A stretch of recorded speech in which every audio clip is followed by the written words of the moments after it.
La Sociedad Dominica de Medios de Comunicación, Sodomco, presenta A Pensar Más con Rosa María Palacios.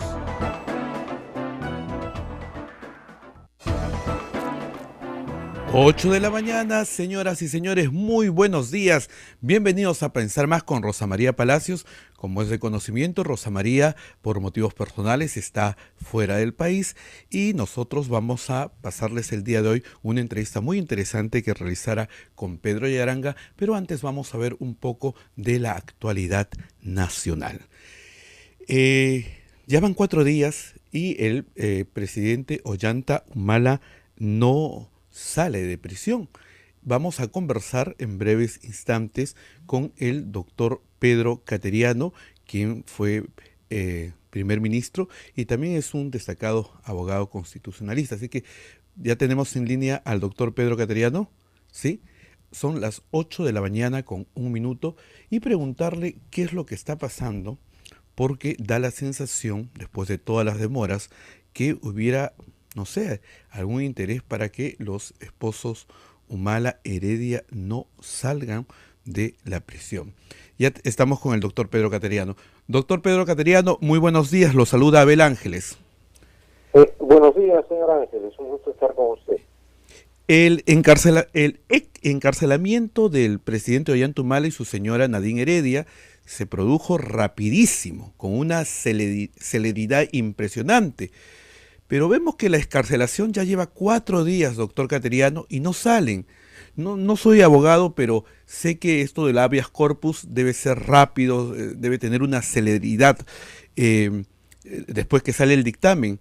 Y se suma a esto los 15 días que los señores Humala han estado detenidos porque el señor Blume no aceptó el voto escrito que había dejado el tribuno Eloy Espinosa. ¿Cuál es su percepción? ¿Qué está pasando? ¿Hay un interés para que los señores Humala no salgan ni el viernes? Cuando han querido, ha habido reuniones hasta de madrugada. Ya estamos a lunes. Yo digo, y es muy posible que todavía mañana es feriado también, 1 de mayo. ¿Saldrán hoy día? ¿Saldrán el miércoles? ¿Qué está pasando? Bueno, como se ha manifestado, ya esta detención de arbitraria se ha convertido en inconstitucional e ilegal. Y además, si comparamos, por ejemplo, cómo se liberó al ex dictador Fujimori de la cárcel, vemos que efectivamente la ley se sigue aplicando de manera desigual. En el caso de Fujimori, a pesar de que él tenía mandatos todavía e impedimentos en el Poder Judicial, en cuestión, diría yo, casi de minutos o de horas, estando en el mismo lugar en la Diroes, se le dio la libertad. En cambio acá hay un mandato, hay una resolución del Tribunal Constitucional que no se cumple, a pesar de que, como ha manifestado usted, se trata de un habeas corpus que fue declarado fundado. Entonces, ciertamente la situación obliga no solamente a una crítica por tratarse de la violación en el cumplimiento de una garantía constitucional, sino que además está sentando un pésimo precedente, ¿no? Así es. Ayer en el programa dominical Panorama se ha informado que se ha obrado inconstitucionalmente, que el Tribunal Constitucional ha actuado como una cuarta instancia evaluando pruebas. ¿Usted cree que el tribunal ha obrado inconstitucionalmente? Ayer la magistrada Ledesma ha ratificado una vez más que no se desempeña como jueza de un tribunal constitucional, sino que aparentemente desea cumplir la función que le compete al Ministerio Público, es decir, la de acusar. Pero ciertamente los argumentos que esgrime son más de tinte político que jurídico. Si uno revisa la resolución del Tribunal Constitucional aprobada en mayoría, puede constatar que tiene un sustento legal con antecedentes relacionados a pronunciamientos de la Corte Interamericana de Derechos Humanos, una referencia a la Comisión Interamericana de Derechos Humanos sobre precisamente las detenciones preventivas, y además analiza en detalle afirmaciones formuladas por la Fiscalía y por el propio juez Concepción Carguancho. Entonces, llama profundamente la atención que personas que han participado, como en el caso de la jueza Ledesma, en el debate de la propia resolución, porque ella, como parte integrante del Tribunal Constitucional, inclusive ha formado parte del debate reservado, llegue a estas conclusiones que ningún jurista, es decir, ningún penalista que ha opinado llega a esas conclusiones. Uh-huh. Y se ha dicho algo más grave, doctor Pedro Cateriano, y le pido por favor que nos aclare. Se ha dicho que con este actuar del Tribunal Constitucional se está estableciendo estándares para que violadores, asesinos y narcotraficantes pidan el habeas corpus. ¿Esto es así? Eso no es cierto, en primer lugar porque la resolución no es vinculante, es decir, no es de aplicación obligatoria para otros casos, aunque ciertamente los fiscales y jueces tendrán que tener en cuenta los criterios legales que ha acordado el tribunal, pero no es una resolución vinculante, es decir, de obligatorio cumplimiento para otros casos. En ese sentido, esa afirmación resulta temeraria para generar un ambiente de desconfianza y de falta de credibilidad ante la actuación del tribunal, y de otro lugar falsa porque no tiene sustento jurídico. Esto está simplemente referido para casos determinados, y lo que dice el tribunal es que la detención preventiva se debe aplicar para casos excepcionales. En aquellas situaciones en donde hay delitos de flagrancia, como por ejemplo este caso tan espantoso que acabamos de ver, en donde se quemó a una dama en un bus, ahí evidentemente hay detención preventiva. Entonces de lo que se trata es de mezclar hechos jurídicos con y casos notorios con uno político simplemente por interés político, ¿no? Hay mucho interés político detrás. Si no salen hoy los señores Humala Heredia, ¿cuál debe ser el procedimiento? Escuché que los abogados van a denunciar penalmente por resistencia a la autoridad a los funcionarios que no acaten esta decisión del tribunal. ¿Esto es el paso a seguir si es que no salieran hoy? Bueno, supongo que los abogados que tienen a cargo la defensa del expresidente Humala y de su esposa adoptarán las medidas legales que son pertinentes. Pero acá llama profundamente la atención el silencio del defensor del pueblo.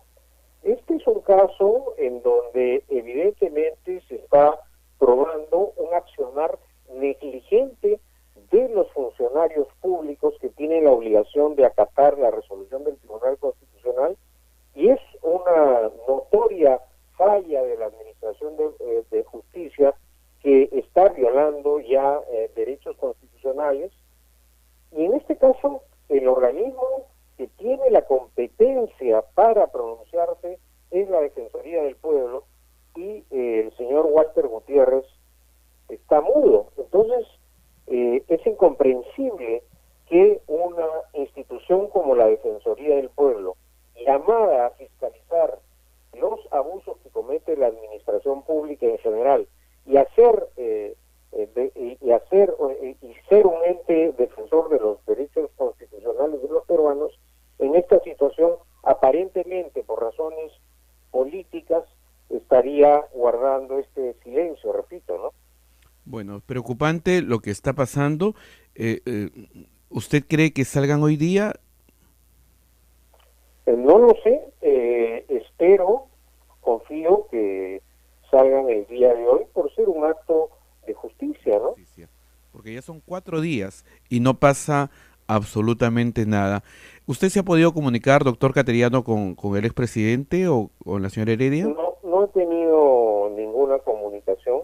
Con quien he dialogado ha sido con el abogado Wilfredo Pedraza, pero naturalmente creo que se trata ya de un hecho arbitrario y abusivo que constituye una amenaza dentro de un Estado de Derecho como el que deberíamos vivir con normalidad los peruanos. Así es. Doctor Pedro Cateriano, muchísimas gracias por habernos atendido esta mañana. Le quedamos muy reconocidos y hasta otro momento. Que tenga usted muy buenos días. Igualmente, muchas gracias a ustedes por esta oportunidad. Bien, fue el doctor Pedro Cateriano que estuvo con nosotros para la red de la Sociedad Dominica de Medios de Comunicación, Radio Santa Rosa en Lima, Radio Santo Domingo, RSD en Chimbote, Radio San Martín en Arequipa, Radio Veritas en el Cusco, Radio Ucayali, Radio Cepagua en Ucayali, Radio Quillabambe en la Convención, Radio Madre de Dios en Puerto Maldonado y también para nuestros amigos de La Voz de Ayacucho que nos escucha todo Ayacucho y también en nuestros amigos de Huánuco a través de Radio Huánuco frecuencia modulada, nuestros amigos de AM Tagua que nos ponen en todo el Perú y el mundo. Muchísimas gracias. Son las 8 de la mañana con 12 minutos. Nos vamos a la pausa comercial y en el próximo segmento sí estará ya con una entrevista grabada para recordarnos toda esta problemática que tenemos con la excarcelación de terroristas, porque no hay plazo que no se cumpla. Rosa María Palacios en el siguiente segmento estará conversando con el especialista en temas de terrorismo, el señor Pedro Yaranga. Pausa y retornamos. Sodomco, Sociedad Dominica de Medios de Comunicación. 8 de la mañana con 14 minutos, señoras y señores, estamos a través de la Sociedad Dominica de Medios de Comunicación en el programa A Pensar Más con Rosa María Palacios.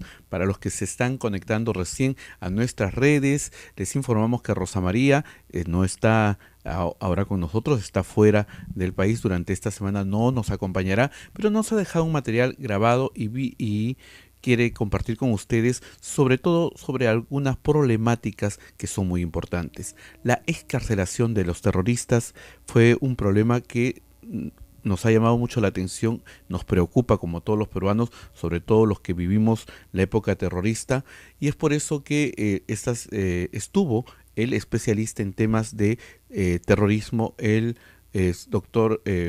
señor Pedro Yaranga, especialista en estos temas. Vamos a escuchar la entrevista que nos ha dejado Rosa María Palacios y que también ya hemos emitido. Adelante, Rosa María.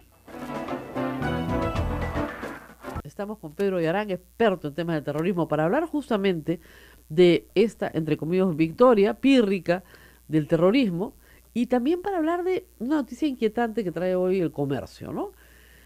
Las nuevas formas de organización de excarcelados del terrorismo y parientes familiares para recomponer de alguna manera instituciones que tuvieron en el pasado, Socorro Popular, en fin, ¿no? Gracias por estar con nosotros. ¿Cómo está Rosa María? ¿Qué tal? Buen día. Espero que no haya tenido problemas para llegar con el metro de Lima el día de hoy. No, yo estoy cerca. Felizmente. Y por suerte yo en la mañana salgo y hoy día me tocaba recorrer algunos kilómetros. Ah, qué bueno, caminando. Muy bien. No, corriendo. Corriendo. Mejor todavía, Sí. mejor todavía. Pero bueno, vamos con este tema.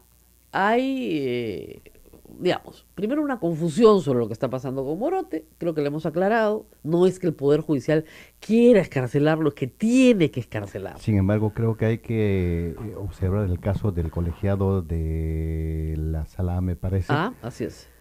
Porque ese caso es relativamente un caso reciente, el caso Perseo. Así es.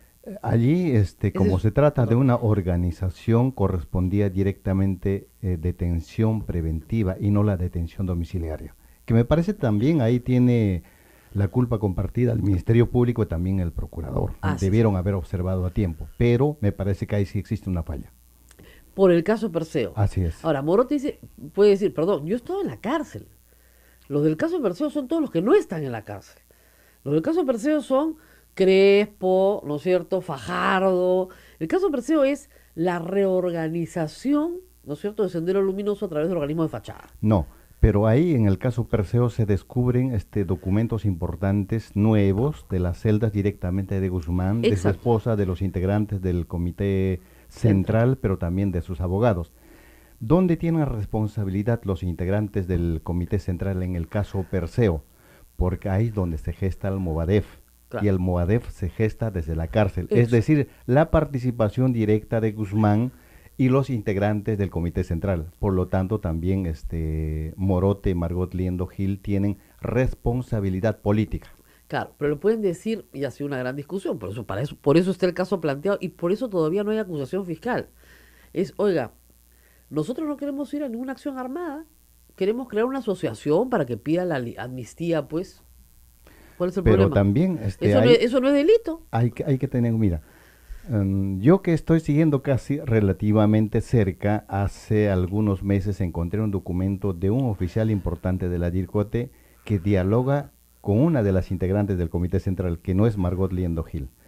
Entonces él, con mucha imaginación, le dice, miren, ustedes han perdido la guerra. Dice, efectivamente usted tiene la razón. Dice, en consecuencia, si ustedes están pidiendo reconciliación, amnistía, ¿por qué no se arrepienten de una vez y firmamos la amnistía, la reconciliación y entregan las armas y se arrepienten?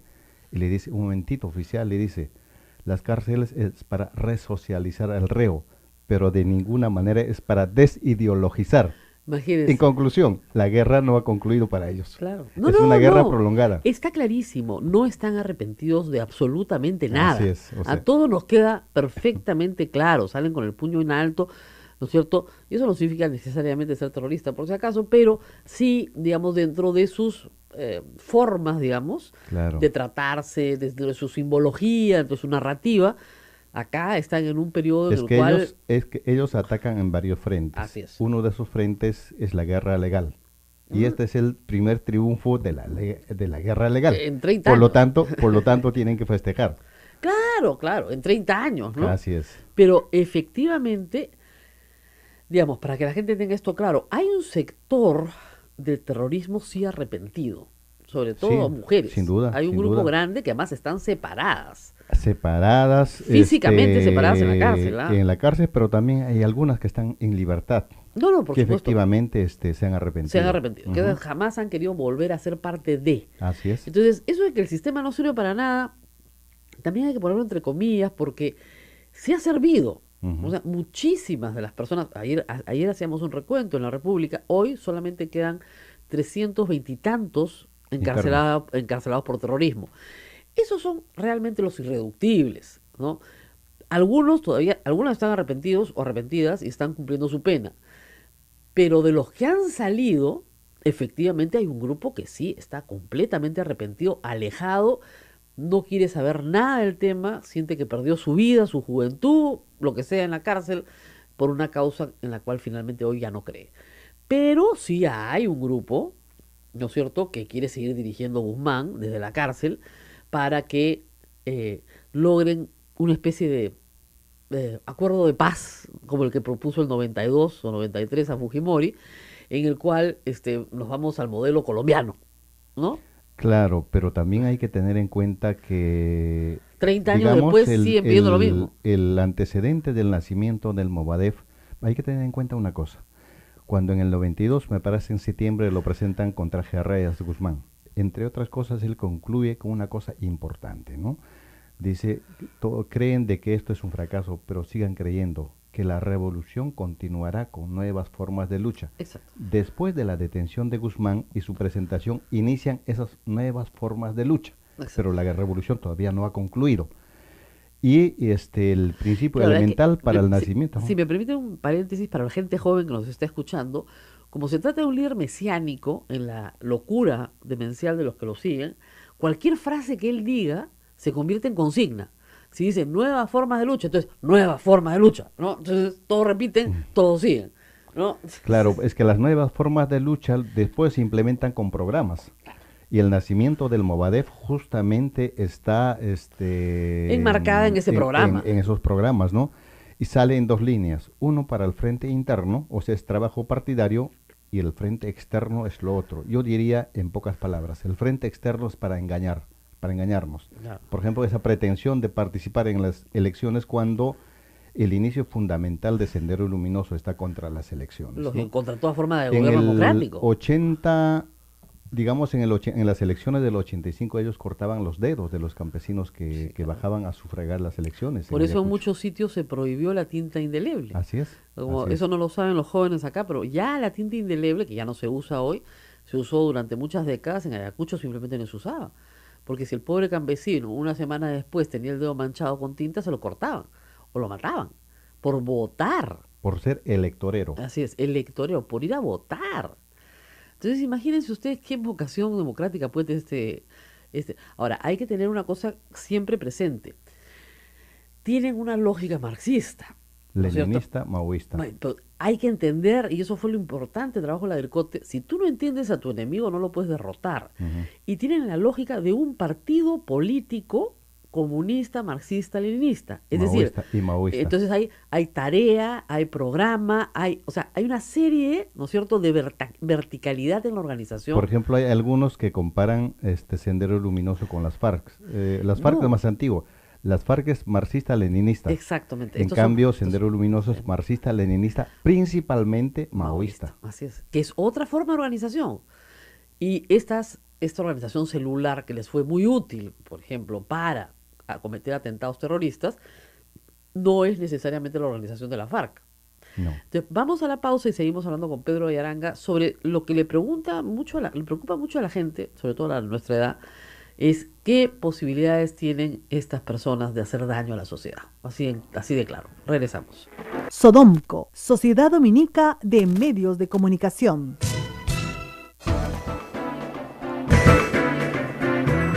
8 de la mañana con 41 minutos. Señoras y señores, es un problema de continuamos paso del en la red Sodonco, Radio Santo Domingo en Chimbote, Radio San Martín en Arequipa, Radio Veritas en el Cusco, Radio Cepago en Ucayali, Radio Quillabamba en la Convención, Radio Madre de Dios en Puerto Maldonado, Radio Santa Rosa en Lima, y en Ayacucho nos escuchan a través de La Voz de Ayacucho, en Huánuco a través de Radio Huánuco FM, y AM Tagua nos pone en todo el Perú y el mundo. Quiero responder a Ricardo Romero por Twitter, que ha dicho: doctora Palacio, no es guerra, no le haga ese favor al terrorismo. Ay, señor Romero, si el que les he explicado eso hasta el cansancio he sido yo. O sea, no hay una persona que haya repetido más veces que no usen ese término en estrictos términos jurídicos. ¿Ok? Pero para la conversación coloquial creo que se entiende, ¿no es cierto? ¿Por qué no se puede usar el término guerra? A ver, vamos a explicárselos por enésima vez. Esta fue una discusión que se dio en el Perú en 1981-82. O sea, desde el inicio, ¿no?, de lo que se llama el conflicto armado interno. ¿Por qué? Porque si se usa la palabra guerra, le das con la condición al enemigo, si quieres, de fuerza armada beligerante, Claro. alzada en armas. Que tendría que respetar muchos convenios internacionales, ¿no? Y darle a Categoría de subversivo. de guerra civil. Claro, de O guerra civil. guerra interna. O guerra interna o guerra civil. ¿Ya? Y al darle categoría de guerra civil, tú tienes que darle a esa otra fuerza, terminada, entre comillas, la guerra, la devolución de sus prisioneros y ellos la devolución de tus prisioneros. ¿No es cierto? Claro, ellos no tenían ningún prisionero, ellos mataban a todos, pero en términos estrictos del derecho de la guerra, porque hay un derecho de la guerra, los convenios de Ginebra, tú tienes que intercambiar prisioneros. Mira, acá, Es el derecho internacional humanitario. así es, tienes que intercambiar prisioneros. Entonces acá, ¿qué pretenden? Que soltemos a todos. Ellos quieren hablar todo el tiempo de guerra. Incluso, es que es curioso, ¿no?, en el fujimorismo creían, desde un punto de vista completamente ciego, que los caviares no querían hablar de guerra para mejorar la situación de los terroristas. Decían, no pueden ser más ignorantes porque no practican. Al contrario, si tú le das el estatus de guerra, tienes que liberar a todos los delincuentes terroristas, porque no son delincuentes terroristas, son prisioneros de guerra.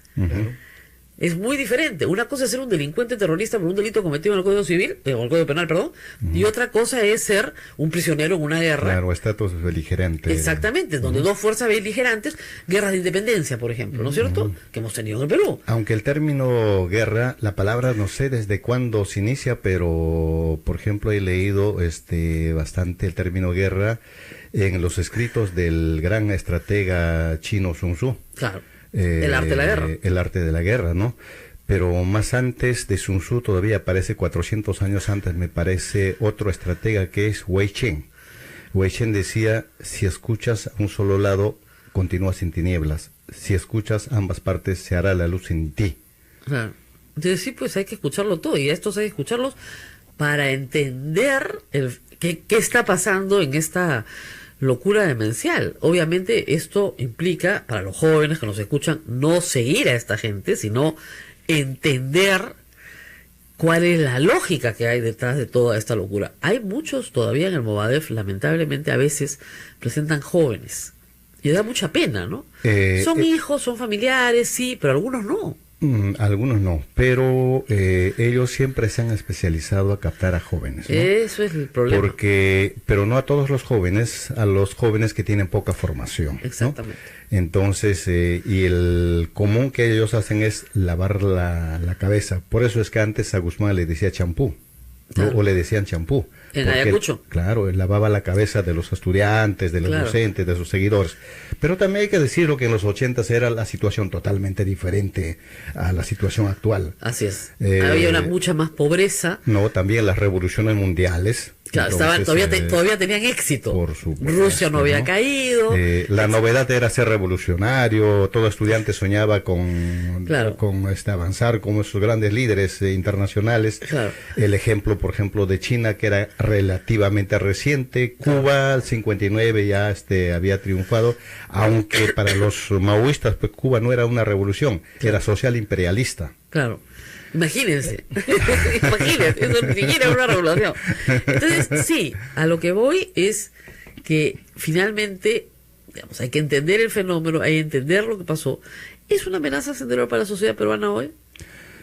Política, ideológicamente, yo creo que sigue siendo una amenaza, pero en el intento de que ellos tomen el poder a través de las armas, de ninguna manera, ¿no? Así es. Pero, digamos, afectar eso, por ejemplo, en la parte importante para el desarrollo del país, la captación de la inversión, eso sí hace bastante daño. El hecho de que estén presentes ahí en la gran cuenca del Braem, los Quispe Palomino, eso ahuyenta la inversión. Claro, pero ahí están desarrollando una actividad ya delincuencial, o sea, son asociados al narcotráfico. Digamos, ahí tengo yo Siempre la discusión, especial porque, mire, Sendero Luminoso jamás hubiera podido existir si es que no tenía apoyo del narcotráfico. Lógico, Jamás. necesita economía, ¿no? Y los grupos subversivos terroristas en el mundo tampoco, no directamente del narcotráfico. Pero de otros crímenes El Medio organizados. Oriente, por ejemplo, es el petróleo. Claro. En la parte de Asia fue el opio. Siempre. Si no es eso, es imposible, porque los secuestros, los asaltos a los bancos, la presión a los campesinos pobres, No da. No da. No da.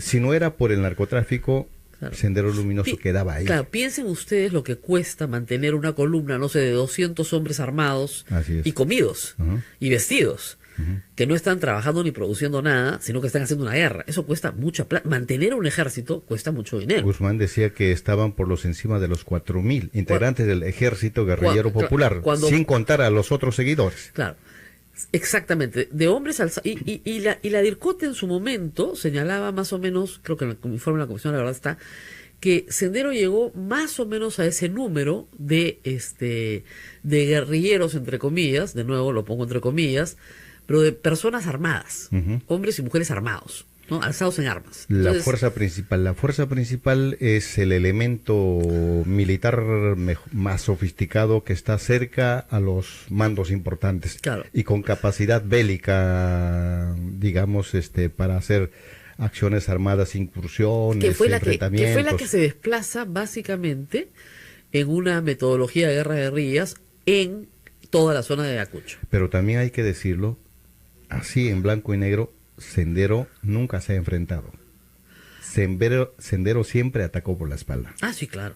Emboscadas, exactamente, emboscadas, asesinatos selectivos, selectivos, pero todo por la espalda, nada de frente. Cuando la enfrentaron, siempre la vencían. Los pocos hay un relato muy interesante de Gustavo Borriti de una batalla, ¿no es cierto?, en las alturas de Ayacucho, donde llega un batallón policial y los campesinos piden ayuda porque saben que arriba están los senderistas y hay una pequeña batalla, ¿no es cierto?, y se enfrentan y evidentemente las fuerzas del orden y los campesinos unidos ganan, terminan haciendo que los otros huyan o mueran en la batalla. Entonces, cuando se han enfrentado, sí sabían que salían perdiendo, Claro. porque no tenían ni el armamento. O sea, si se enfrentaban en emboscadas era para robar armas, básicamente para eso, porque el ejército tenía muchísimas Pero mejor siempre armas. por traición, Ah, por sí, emboscadas, por ¿no? emboscada. La prueba de que ellos no se enfrentaban directamente es que desde el año 82, me parece desde mediados del año 82, los campesinos, que eran presa fácil de Sendero, empiezan un poco a juntarse y a armarse rudimentariamente tal cual inició Sendero, Claro, con sus y hechizos. se ¿no? enfrentan directamente a Sendero Luminoso. Así es. Años después los desalojan del campo.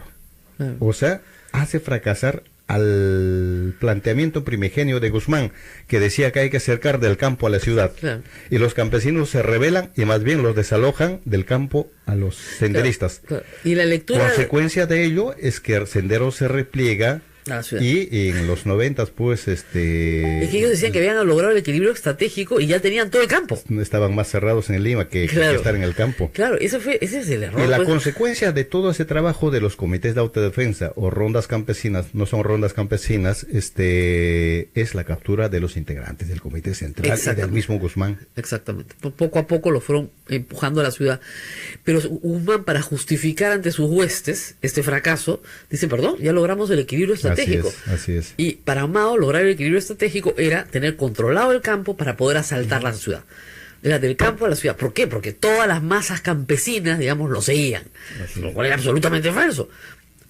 Lo mudan a Lima a fines de los 80s y a partir de ahí comienza a dirigir acciones terroristas en las ciudades muchísimo más duras, ¿no? Contra comisarías, policía, ¿no? Los que vivimos en esa época sabemos lo que fue. Vamos a la pausa y regresamos. Sodomco, Sociedad Dominica de Medios de Comunicación.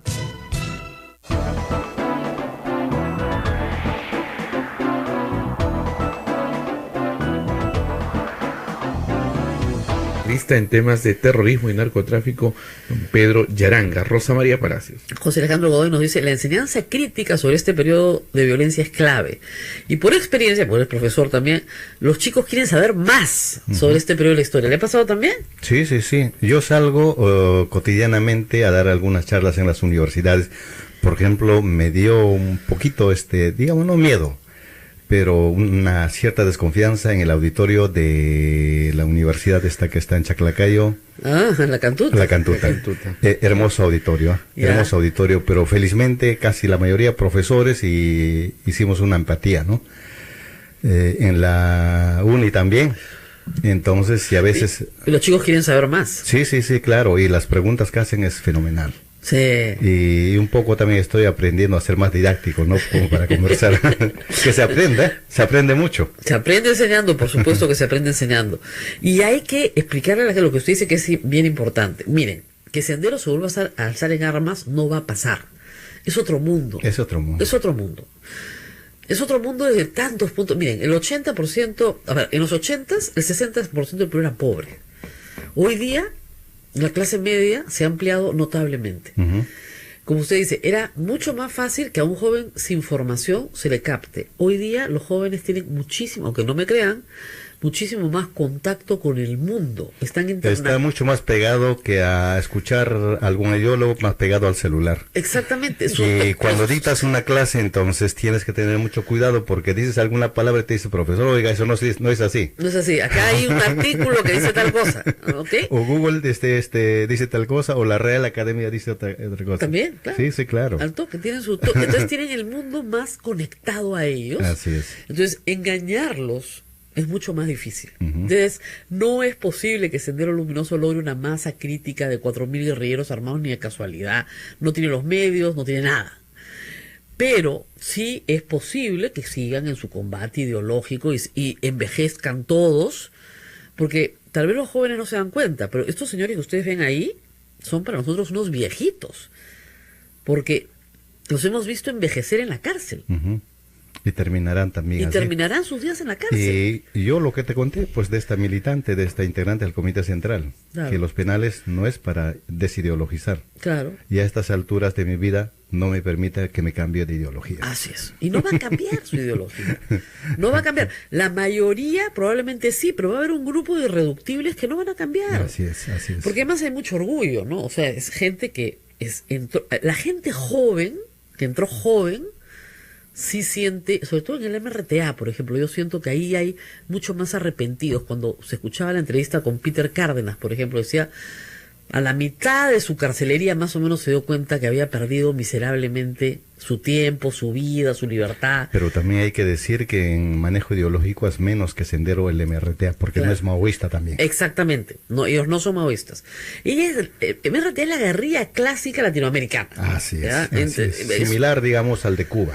Exactamente, la guerrilla clásica latinoamericana O que los quiere- las guerrillas centroamericanas, ¿no? que quieren alzarse, digamos, quieren llegar al poder, como Sandino, como ese tipo, como la FARC.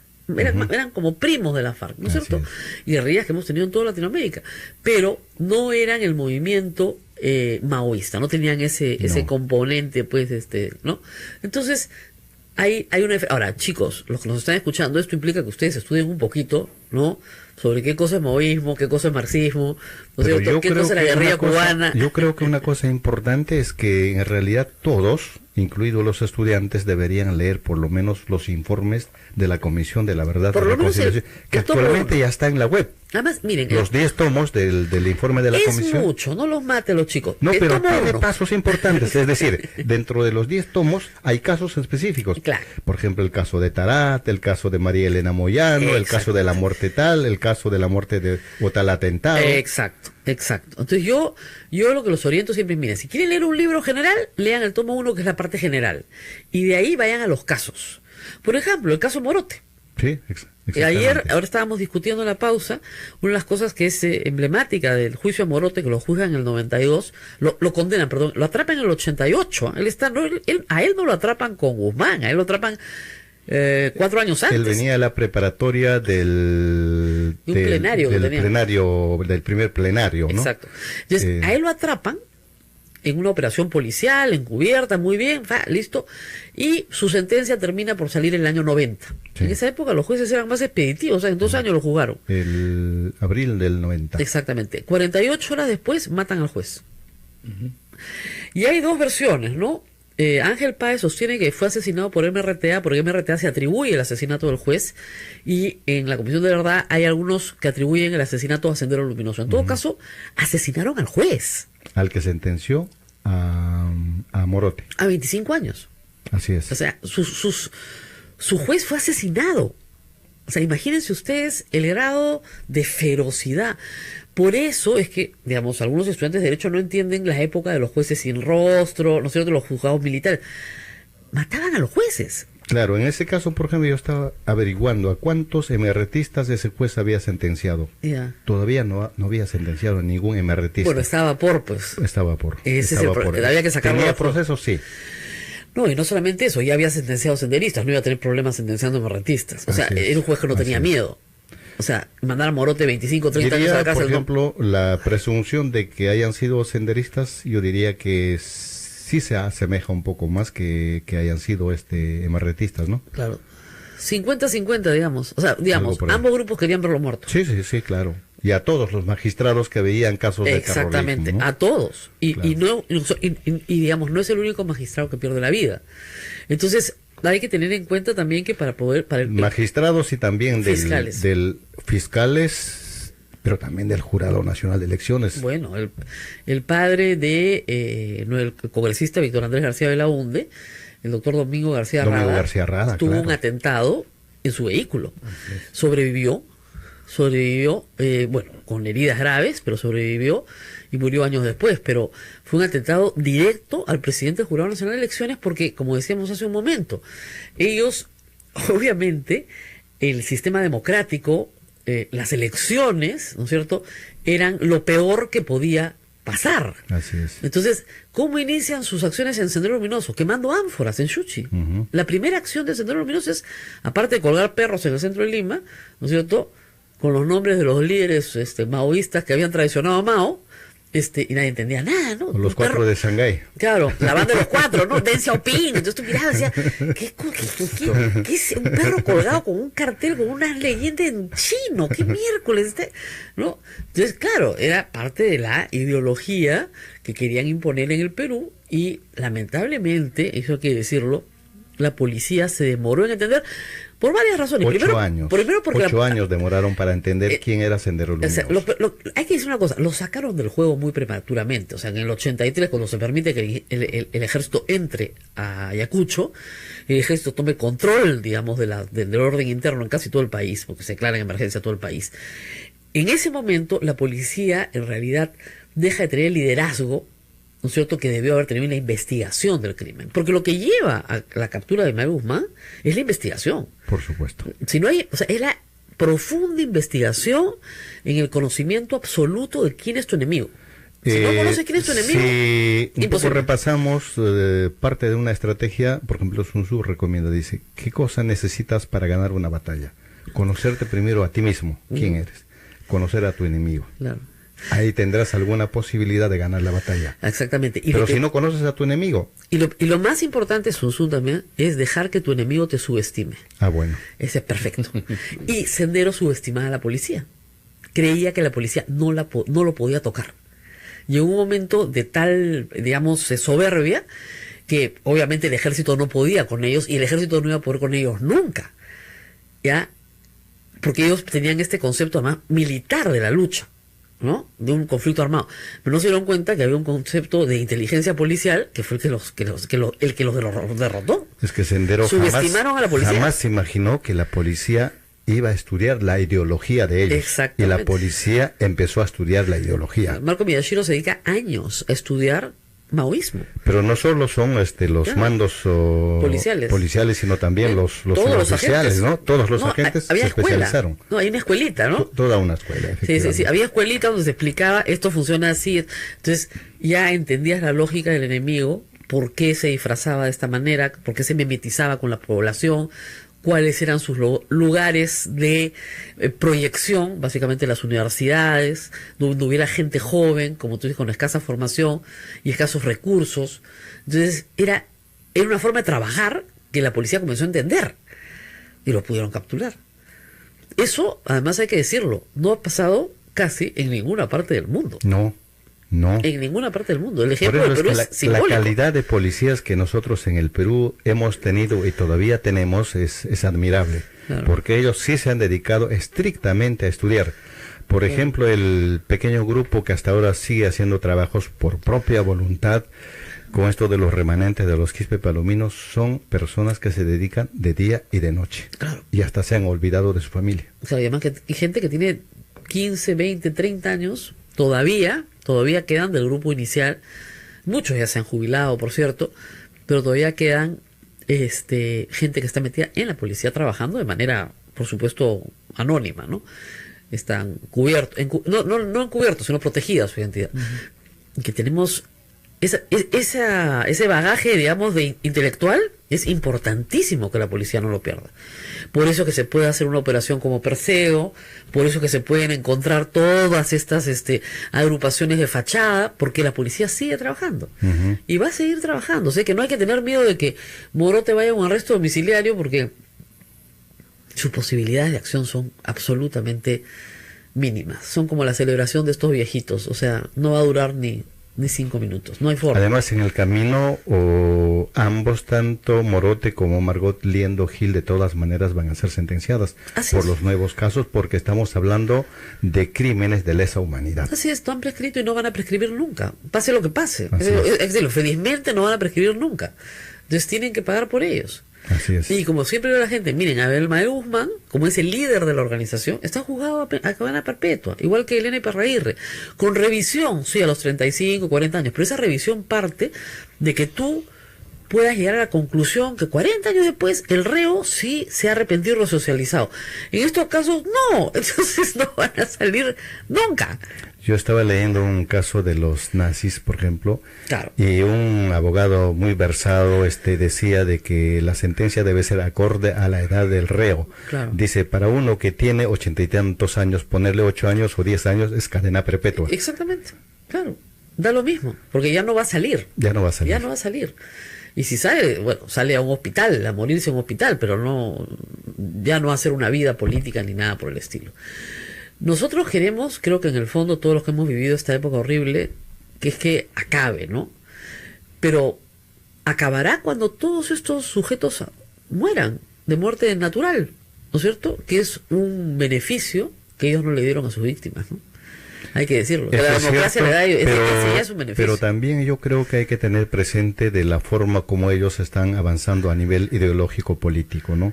Y eso es salir a las universidades, conversar con los estudiantes en la calle, que deberían hacer realmente los partidos políticos, pero no lo van a hacer porque nuestros partidos políticos han perdido mucha credibilidad. Y a nivel nacional... ¿Por qué usted y yo tenemos que ir a las universidades a hablar de esto? Sí, pues. ¿Por qué no van los partidos? Es un compromiso, ¿no? Hacer la lucha política.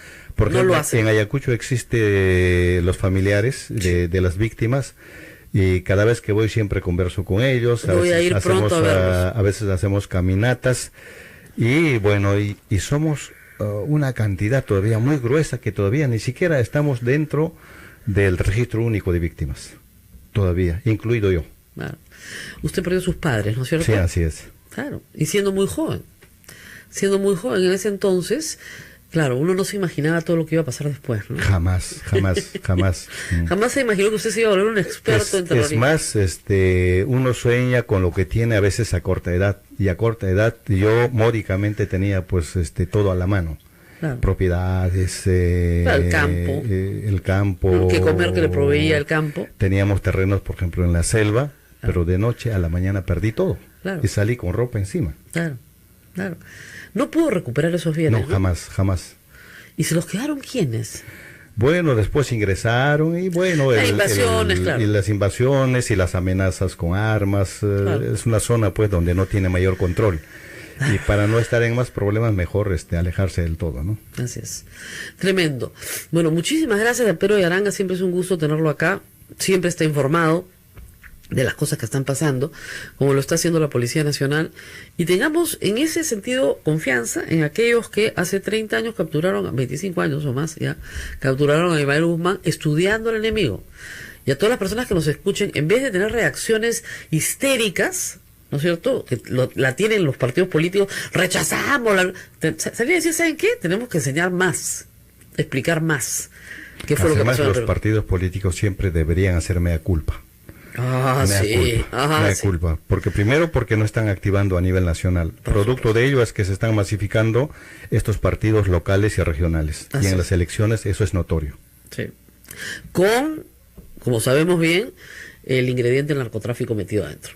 Eso de lleno. Exactamente. Y estas elecciones que se aproximan no va a ser la excepción. No, al contrario, va a ser la agudización. No, sí, claro. No, el narcotráfico es que, sí, imagínate, el Congreso no solamente no ha endurecido, ¿no es cierto?, las normas de financiamiento político, sino que las ha relajado. Ahora no hay ninguna necesidad de informar durante el proceso, ninguna. Eso lo ha sacado este Congreso. Entonces, estos movimientos regionales que ya no tenían obligación de informar, no tienen ninguna obligación de dar cuenta de nada. Entonces, van a tener, si quieren voluntariamente, que informar. Entonces, ¿de dónde salen las platas para las campañas? De las actividades del crimen organizado. Encima, en lugares importantes se están desactivando los juzgados especializados, y eso es una amenaza. En el caso de Ayacucho estuve revisando, ahora no hay ningún juzgado especializado en narcotráfico menos Sala. ¿Qué? Y como consecuencia, ¿sabe qué? Están saliendo libres muchos narcotraficantes integrantes de clanes familiares. Bien raro, ¿ah? Eso, Duberlí. Por lo menos ya tengo una documentación bastante condensada. Que Duberlí no nos escuche, porque eso no es casual. Y viendo el caso que estamos viendo del congresista Edwin Vergara y su hermano, que parece ser que Edwin no es más que una pieza en un ajedrez mucho más complicado, ¿no es cierto? Edu Vergara, ¿no? De Abancay. Claro, le dicen Edu, pero se llama Edwin, ¿no? Pero no le gusta que le digan Edwin, sino Edu, porque es más blancón, digamos, no ser Edu que ser Edwin. Como dicen, más caché. Más caché. Pero su hermano Fabio, que es, el jefe del INEI en Abancay, gana 2.700 soles por toda la República. Hace años que gana 2.700 soles. Siempre es el jefe del INEI. Su madre enfermera, técnica en enfermería. Tienen pues 27 inmuebles. Es una cantidad de propiedad. Y la respuesta es, nosotros siempre hemos sido ricos, ¿ah? ¿Cuál es el problema? Entonces, si siempre has sido rico, ¿por qué eres el jefe del INEI en Abancay? Explícame. ¿Para ganar 2.700 soles o porque es el apóstol de la informática? ¿No? O de la estadística. ¿Cuál es? Yo trabajé algún tiempo en ENACO siendo jefe, ganaba 3.250 más viáticos y no me abastecía en la zona en que estaba. No me abastecía. Imposible. Imposible. Porque uno tiene siempre que hacer gastos familiares. Imposible, digamos, sobre todo en esa zona, donde todo es carísimo. No. Bien rarito todo. En fin. Bueno, dicen que la fiscalía va a recoger el equipo de grabación de Moisés Mamani. Lo va a tener que ir a recoger, porque Mamani no lo quiere entregar. Dios mío, es un reloj. ¿Por qué tienen que mandarle un fiscal para recoger un reloj? Mándenle un taxi. Nos vemos mañana. Bien, 8 de la mañana con 58 minutos. Hasta aquí llegó la emisión del programa correspondiente al día de hoy. Muchísimas gracias a todos los que nos han acompañado.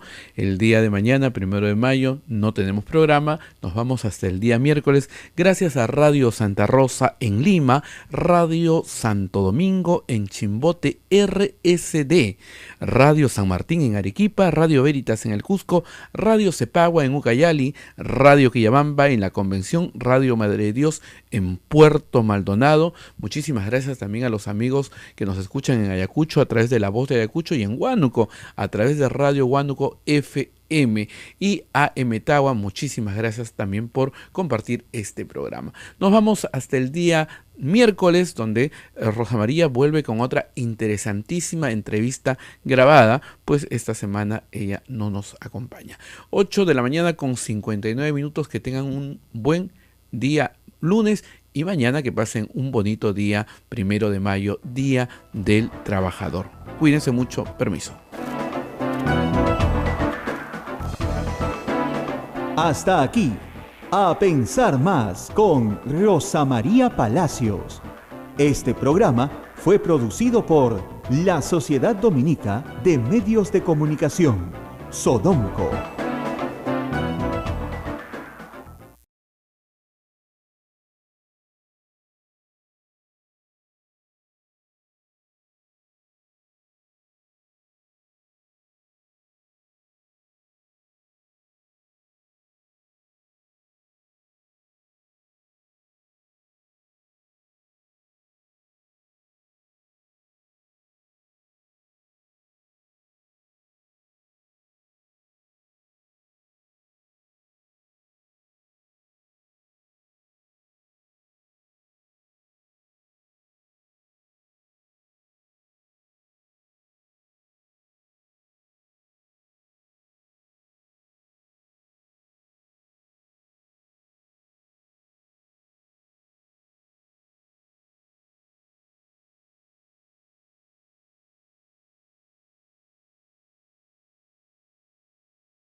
La Sociedad Dominica de Medios de Comunicación, Sodomco, presenta A Pensar Más con Rosa María Palacios.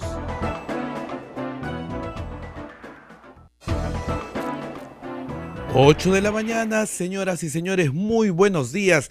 Bienvenidos a Pensar Más con Rosa María Palacios. Como es de conocimiento, Rosa María, por motivos personales, está fuera del país y nosotros vamos a pasarles el día de hoy una entrevista muy interesante que realizara con Pedro Yaranga, pero antes vamos a ver un poco de la actualidad nacional. Ya van 4 días y el presidente Ollanta Humala no sale de prisión. Vamos a conversar en breves instantes con el doctor Pedro Cateriano, quien fue primer ministro y también es un destacado abogado constitucionalista. Así que ya tenemos en línea al doctor Pedro Cateriano, ¿sí? Son las 8 de la mañana con 1 minuto y preguntarle qué es lo que está pasando, porque da la sensación, después de todas las demoras, que hubiera, no sé, algún interés para que los esposos Humala Heredia no salgan de la prisión. Ya estamos con el doctor Pedro Cateriano. Doctor Pedro Cateriano, muy buenos días, lo saluda Abel Ángeles.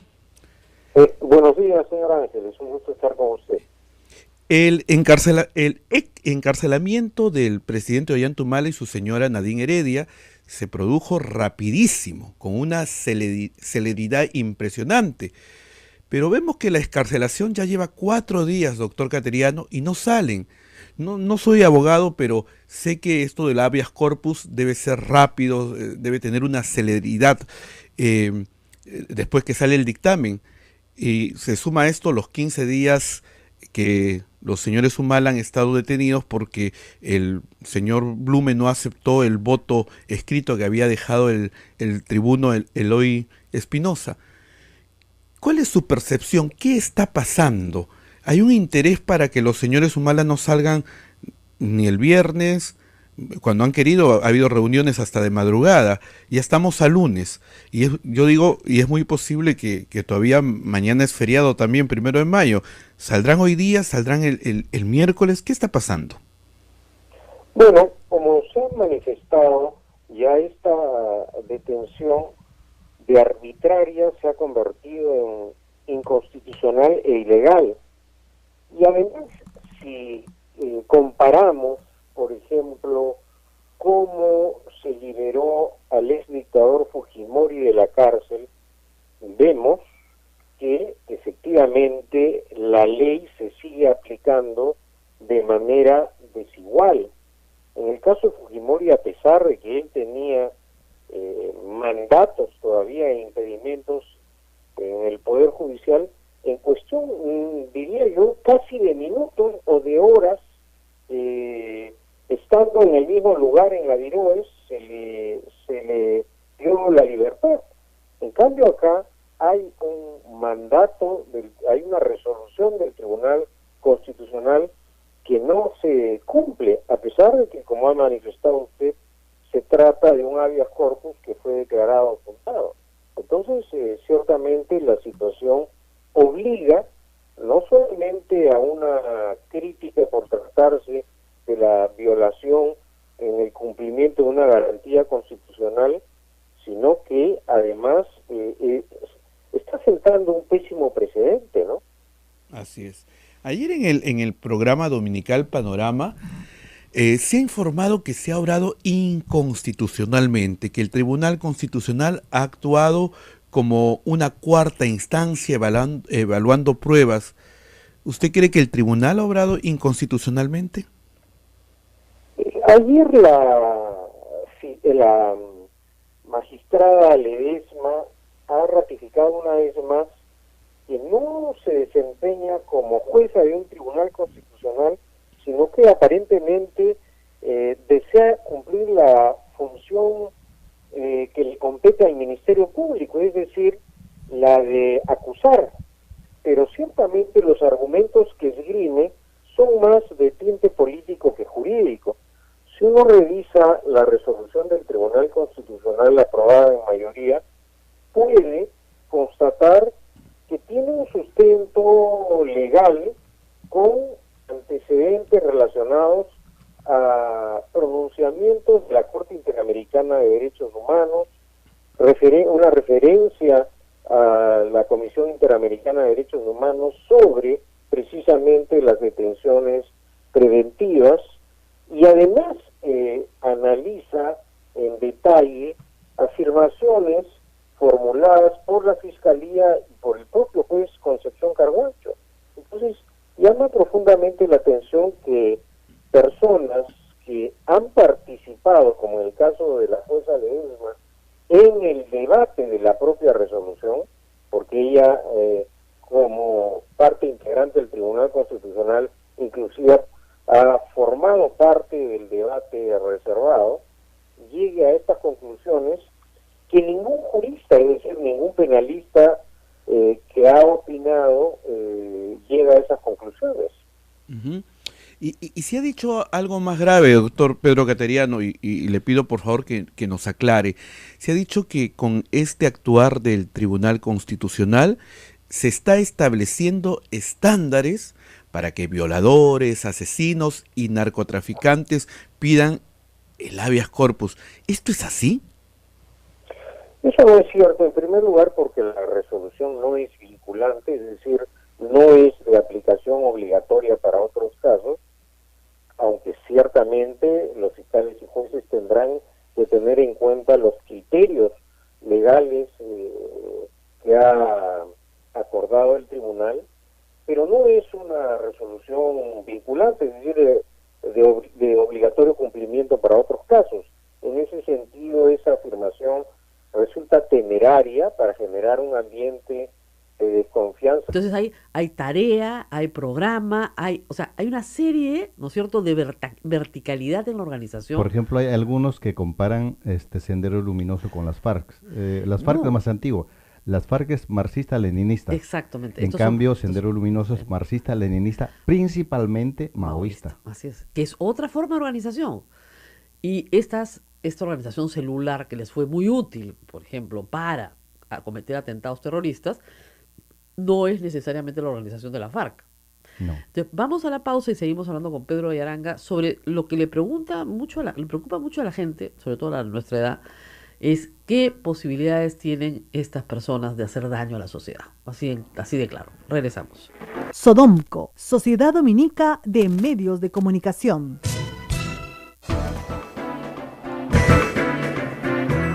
8 de la mañana con 41 minutos. Señoras y señores, continuamos en la red Sodomco, Radio Santo Domingo en Chimbote, Radio San Martín en Arequipa, Radio Veritas en el Cusco, Radio Cepago en Ucayali, Radio Quillabamba en la Convención, Radio Madre de Dios en Puerto Maldonado, Radio Santa Rosa en Lima, y en Ayacucho nos escuchan a través de La Voz de Ayacucho, en Huánuco a través de Radio Huánuco FM, y AM Tagua nos pone en todo el Perú y el mundo. Quiero responder a Ricardo Romero por Twitter, que ha dicho: doctora Palacios, no es guerra, no le haga ese favor al terrorismo. Ay, señor Romero, si el que les he explicado eso hasta el cansancio he sido yo. O sea, no hay una persona que haya repetido más veces que no usen ese término en estrictos términos jurídicos. ¿Ok? Pero para la conversación coloquial creo que se entiende, ¿no es cierto? ¿Por qué no se puede usar el término guerra? A ver, vamos a explicárselos por enésima vez. Esta fue una discusión que se dio en el Perú en 1981-82. O sea, desde el inicio, ¿no?, de lo que se llama el conflicto armado interno. ¿Por qué? Porque si se usa la palabra guerra, le das con la condición al enemigo, si quieres, de fuerza armada beligerante, claro, alzada en armas. Que tendría que respetar muchos convenios internacionales, ¿no? Y darle a categoría de subversivo. De guerra civil. Claro, de guerra civil. Guerra interna. O guerra interna o guerra civil. ¿Ya? Y al darle categoría de guerra civil, tú tienes que darle a esa otra fuerza, terminada, entre comillas, la guerra, la devolución de sus prisioneros y ellos la devolución de tus prisioneros. ¿No es cierto? Claro, ellos no tenían ningún prisionero, ellos mataban a todos, pero en términos estrictos del derecho de la guerra, porque hay un derecho de la guerra, los convenios de Ginebra, tú tienes que intercambiar prisioneros.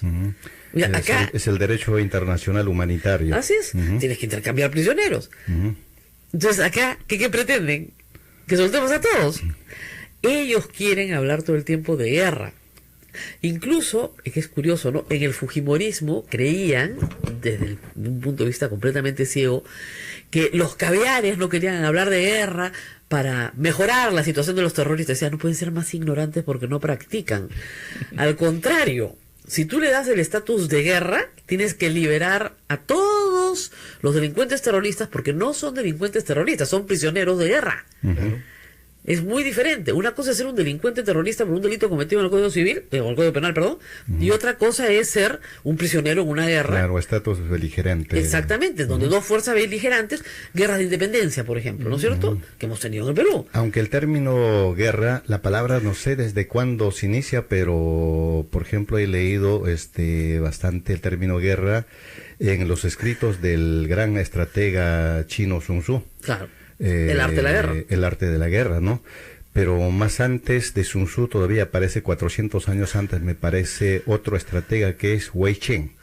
Wei Chen decía, si escuchas a un solo lado, continúas en tinieblas. Si escuchas ambas partes, se hará la luz en ti. Claro. Entonces sí, pues hay que escucharlo todo, y a estos hay que escucharlos para entender qué está pasando en esta locura demencial. Obviamente esto implica, para los jóvenes que nos escuchan, no seguir a esta gente, sino entender cuál es la lógica que hay detrás de toda esta locura. Hay muchos todavía en el Movadef, lamentablemente a veces presentan jóvenes, y da mucha pena, ¿no? Son hijos, son familiares, sí, pero algunos no. Algunos no, pero ellos siempre se han especializado a captar a jóvenes, ¿no? Eso es el problema. Pero no a todos los jóvenes, a los jóvenes que tienen poca formación, ¿no? Exactamente. Entonces, y el común que ellos hacen es lavar la cabeza. Por eso es que antes a Guzmán le decía champú, ¿no? O le decían champú. En Ayacucho. Claro, él lavaba la cabeza de los estudiantes, de los docentes, de sus seguidores.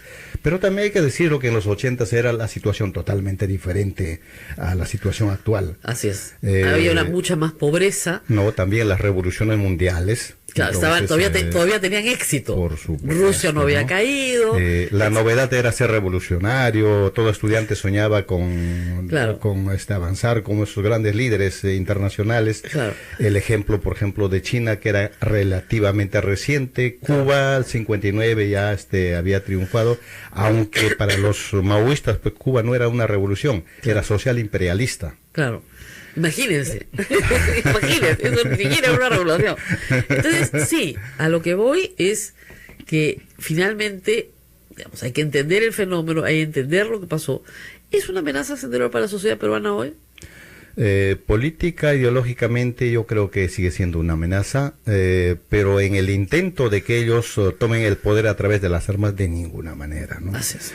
Pero, digamos, afectar eso, por ejemplo, en la parte importante para el desarrollo del país, la captación de la inversión, eso sí hace bastante daño. El hecho de que estén presentes ahí en la gran cuenca del Braem, los Quispe Palomino, eso ahuyenta la inversión. Claro, pero ahí están desarrollando una actividad ya delincuencial, o sea, son asociados al narcotráfico. Digamos, ahí tengo yo especial porque, mire, Sendero Luminoso jamás hubiera podido existir si es que no tenía apoyo del narcotráfico. Lógico. Necesita economía, ¿no? Y los grupos subversivos terroristas en el mundo tampoco, no directamente del narcotráfico. Pero de otros crímenes. El Medio Oriente, por ejemplo, es el petróleo. Claro.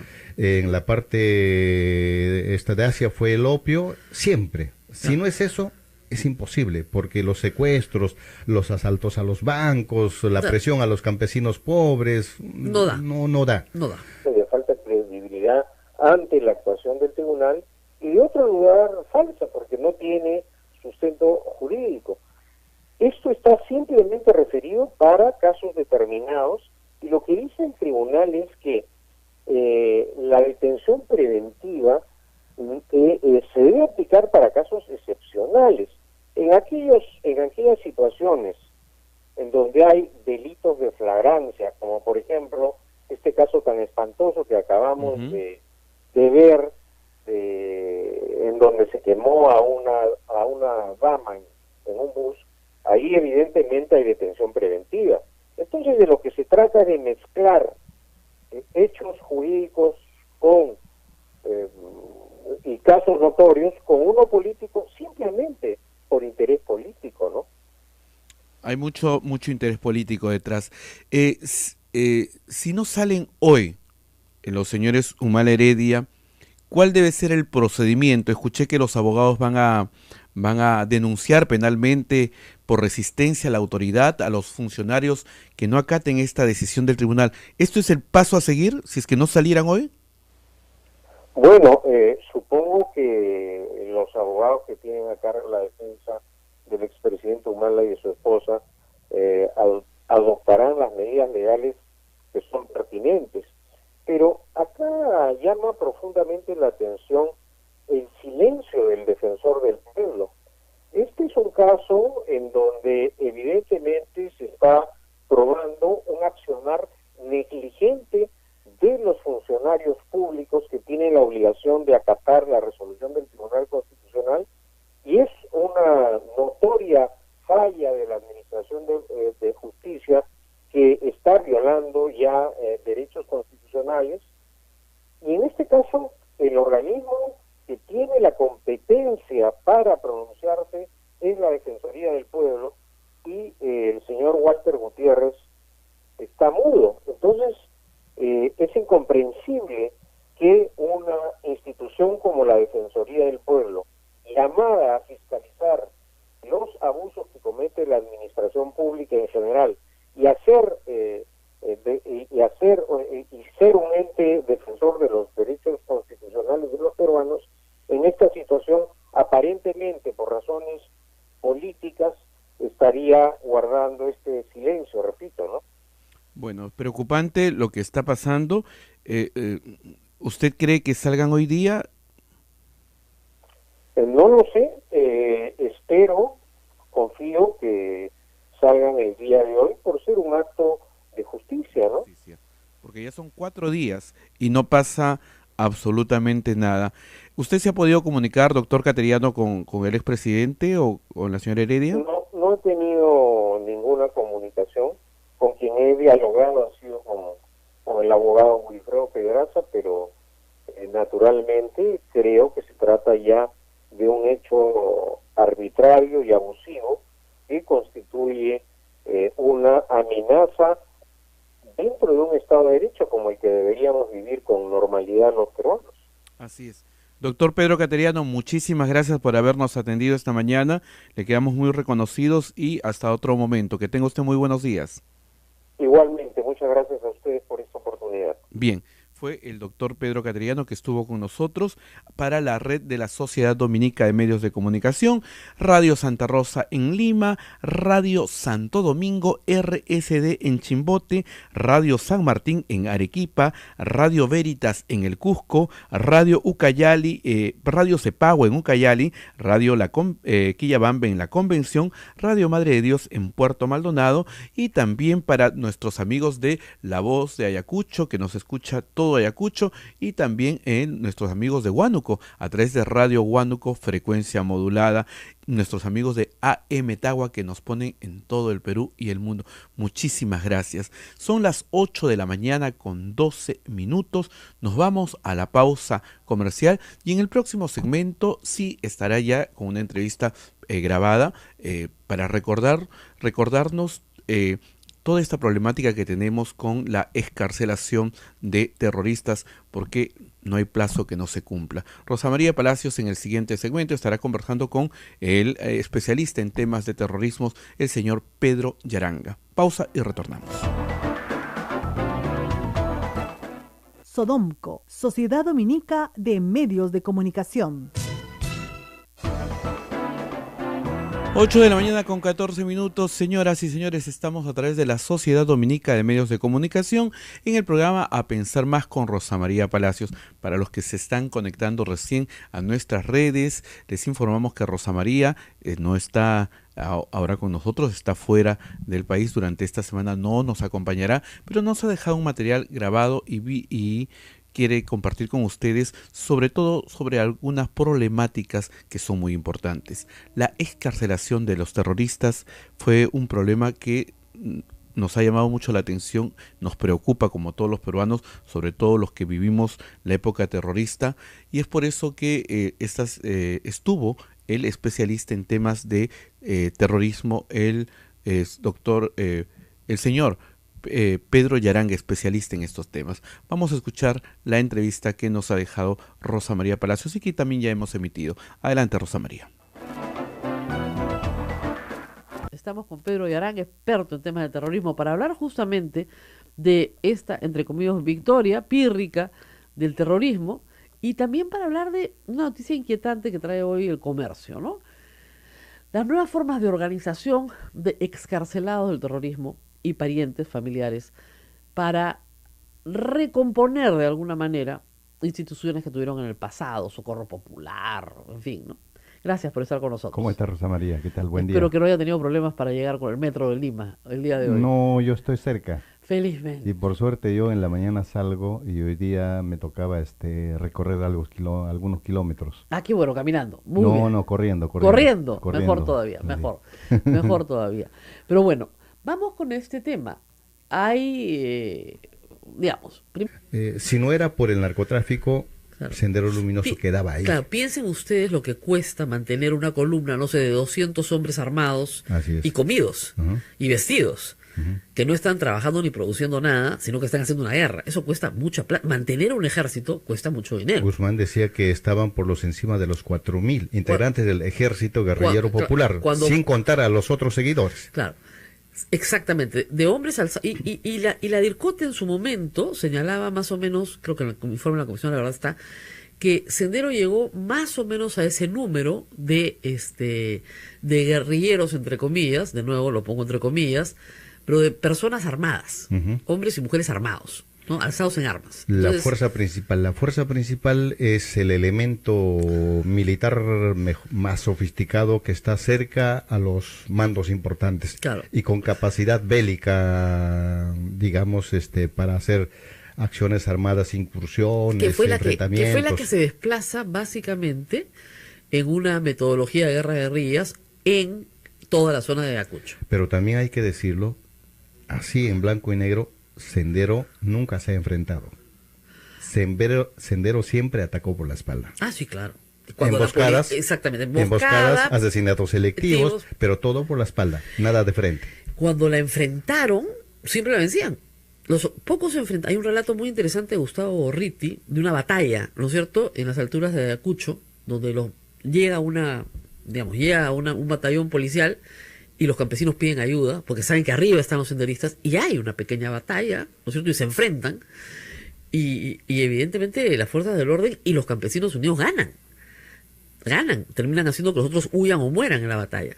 Entonces, cuando se han enfrentado, sí sabían que salían perdiendo, claro, porque no tenían ni el armamento. O sea, si se enfrentaban en emboscadas era para robar armas, básicamente para eso, porque el ejército tenía muchísimas. Pero siempre armas por traición, por sí, emboscadas, ¿no? Por emboscadas. La prueba de que ellos no se enfrentaban directamente es que desde el año 82, me parece desde mediados del año 82, los campesinos, que eran presa fácil de Sendero, empiezan un poco a juntarse y a armarse rudimentariamente tal cual inició Sendero. Claro, con sus hechizos. Y se enfrentan directamente a Sendero Luminoso. Así es. Años después los desalojan del campo. Claro. O sea, hace fracasar al planteamiento primigenio de Guzmán, que decía que hay que acercar del campo a la ciudad. Claro. Y los campesinos se rebelan y más bien los desalojan del campo a los senderistas. Claro. Y la lectura... Consecuencia de ello es que Sendero se repliega. A la ciudad. Y en los 90, pues, Es que ellos decían que habían logrado el equilibrio estratégico y ya tenían todo el campo. estaban más cerrados en Lima que estar en el campo. Claro, ese es el error. Y la consecuencia de todo ese trabajo de los comités de autodefensa o rondas campesinas, no son rondas campesinas, es la captura de los integrantes del comité central y del mismo Guzmán. Exactamente. Poco a poco lo fueron empujando a la ciudad. Pero Guzmán, para justificar ante sus huestes este fracaso, dice, perdón, ya logramos el equilibrio estratégico. Así es. Y para Mao lograr el equilibrio estratégico era tener controlado el campo para poder asaltar la ciudad. Era del campo a la ciudad. ¿Por qué? Porque todas las masas campesinas, digamos, lo seguían. Lo cual era absolutamente falso. Lo mudan a Lima a fines de los 80s y a partir de ahí comienza a dirigir acciones terroristas en las ciudades muchísimo más duras, ¿no? Contra comisaría, policía, ¿no? Los que vivimos en esa época sabemos lo que fue. Vamos a la pausa y regresamos. Sodomco, Sociedad Dominica de Medios de Comunicación.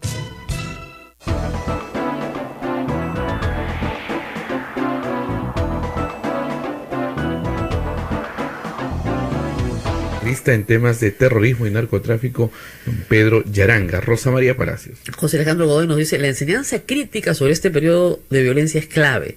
Y por experiencia, por el profesor también, los chicos quieren saber más sobre este periodo de la historia. ¿Le ha pasado también? Sí, sí, sí. Yo salgo cotidianamente a dar algunas charlas en las universidades. Por ejemplo, me dio un poquito, digamos, no miedo, pero una cierta desconfianza en el auditorio de la universidad que está en Chaclacayo. Ah, en la Cantuta. La Cantuta. Hermoso auditorio, hermoso auditorio, pero felizmente casi la mayoría profesores y hicimos una empatía, ¿no? En la uni también. Entonces, y a veces... Y los chicos quieren saber más. Sí, sí, sí, claro, y las preguntas que hacen es fenomenal. Sí. Y un poco también estoy aprendiendo a ser más didáctico, ¿no? Como para conversar. Que se aprende mucho. Se aprende enseñando, por supuesto que se aprende enseñando. Y hay que explicarle a la gente lo que usted dice que es bien importante. Miren, que Sendero se vuelva a alzar en armas no va a pasar. Es otro mundo. Es otro mundo. Es otro mundo. Es otro mundo desde tantos puntos. Miren, el 80%, a ver, en los 80s, el 60% del pueblo era pobre.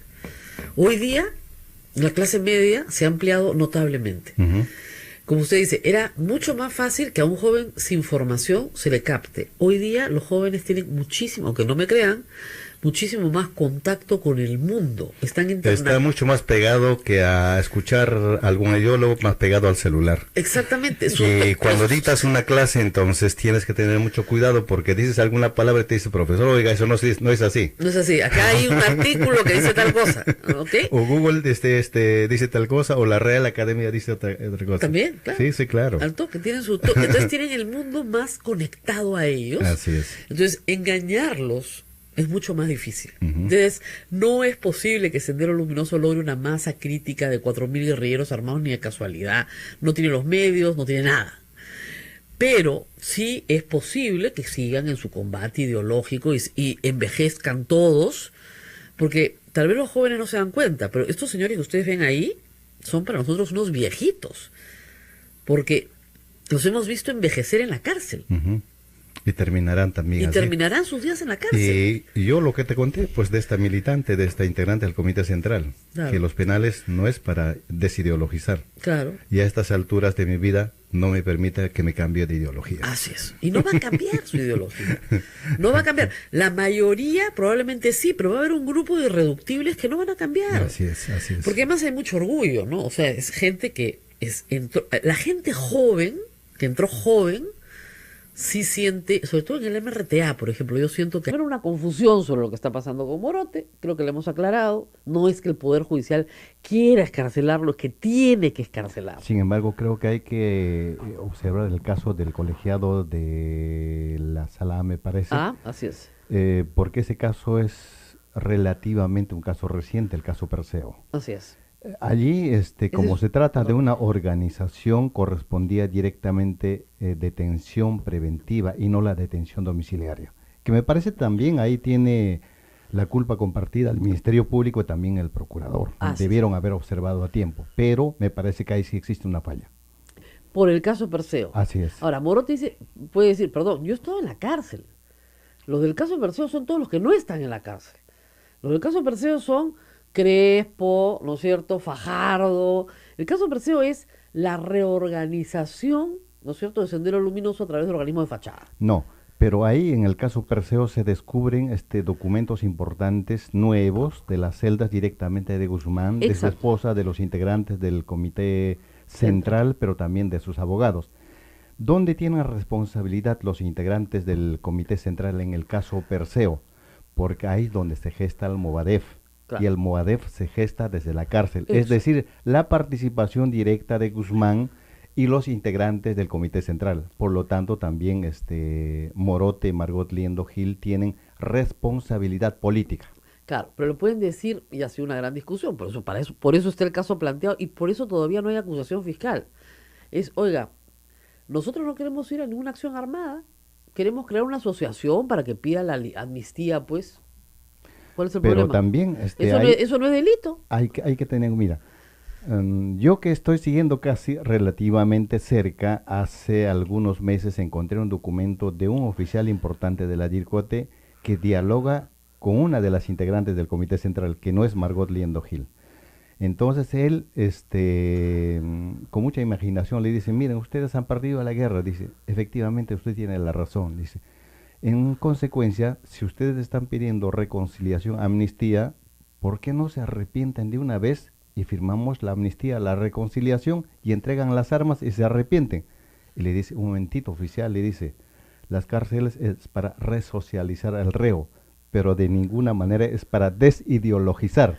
Imagínense. En conclusión, la guerra no ha concluido para ellos. Claro. Es una guerra prolongada. Está clarísimo, no están arrepentidos de absolutamente nada. Así es, o sea, a todos nos queda perfectamente claro, salen con el puño en alto, ¿no es cierto? Y eso no significa necesariamente ser terrorista, por si acaso, pero sí, digamos, dentro de sus formas, digamos, claro, de tratarse, desde su simbología, dentro de su narrativa, acá están en un periodo en el cual... Es que ellos atacan en varios frentes. Así es. Uno de esos frentes es la guerra legal. Y este es el primer triunfo de la guerra legal. En 30 por años. Por lo tanto, tienen que festejar. Claro, en 30 años, ¿no? Así es. Pero efectivamente, digamos, para que la gente tenga esto claro, hay un sector del terrorismo sí arrepentido, sobre todo Sí, mujeres. sin duda, Hay un sin grupo duda. grande que además están separadas. Separadas. Físicamente separadas en la cárcel, ¿ah? En la cárcel, pero también hay algunas que están en libertad.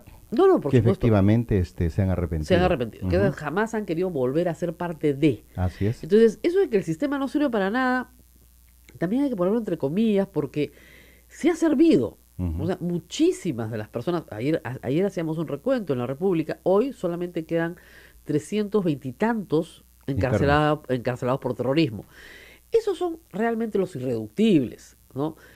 Algunos están arrepentidos o arrepentidas y están cumpliendo su pena. Pero de los que han salido, efectivamente hay un grupo que sí está completamente arrepentido, alejado, no quiere saber nada del tema, siente que perdió su vida, su juventud, lo que sea en la cárcel, por una causa en la cual finalmente hoy ya no cree. Pero sí hay un grupo, ¿no es cierto?, que quiere seguir dirigiendo Guzmán desde la cárcel para que logren una especie de acuerdo de paz, como el que propuso el 92 o 93 a Fujimori, en el cual nos vamos al modelo colombiano, ¿no? Claro, pero también hay que tener en cuenta que 30 años digamos, después siguen pidiendo lo mismo. El antecedente del nacimiento del Movadef, hay que tener en cuenta una cosa. Cuando en el 92, me parece en septiembre, lo presentan con traje a rayas Guzmán. Entre otras cosas, él concluye con una cosa importante, ¿no? Dice, creen de que esto es un fracaso, pero sigan creyendo que la revolución continuará con nuevas formas de lucha. Exacto. Después de la detención de Guzmán y su presentación, inician esas nuevas formas de lucha, Exacto. pero la revolución todavía no ha concluido.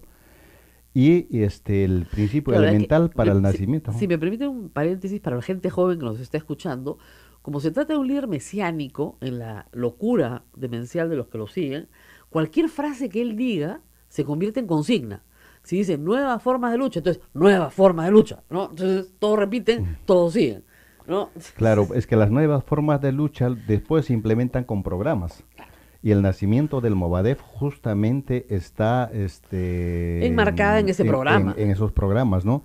Y sale en dos líneas. Uno para el frente interno, o sea, es trabajo partidario, y el frente externo es lo otro. Yo diría, en pocas palabras, el frente externo es para engañarnos. Claro. Por ejemplo, esa pretensión de participar en las elecciones cuando el inicio fundamental de Sendero Luminoso está contra las elecciones. ¿no? Contra toda forma de En gobierno el democrático. 80, digamos, en las elecciones del 85 ellos cortaban los dedos de los campesinos que bajaban a sufragar las elecciones. Por eso en Ayacucho. muchos sitios se prohibió la tinta indeleble. Así es. Como así es. eso no lo saben los jóvenes acá, pero ya la tinta indeleble, que ya no se usa hoy, se usó durante muchas décadas, en Ayacucho simplemente no se usaba. Porque si el pobre campesino una semana después tenía el dedo manchado con tinta, se lo cortaban o lo mataban por votar. Por ser electorero. Así es, electorero, por ir a votar. Entonces imagínense ustedes qué vocación democrática puede tener Ahora, hay que tener una cosa siempre presente. Tienen una lógica marxista. ¿no es cierto? Leninista, maoísta. Pero hay que entender, y eso fue lo importante, el trabajo de la Delcote, si tú no entiendes a tu enemigo no lo puedes derrotar. Ujú. Y tienen la lógica de un partido político comunista, marxista, leninista. Es decir, Maoísta y maoísta.